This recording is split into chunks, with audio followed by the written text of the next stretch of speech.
utworek zatytułowany I Wish I Knew, gdybym tylko wiedział, o słodkim stanie niewiedzy i o dowiadywaniu się o różnych rzeczach.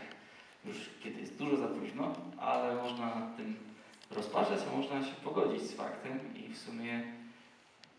cieszyć się tym, że może coś pięknego się zdarzyło, mimo że byśmy o tym nie wiedzieli. Utwór, który chcę zagrać jako następny, nosi tytuł What Will This Day Bring, czyli co przyniesie dzisiejszy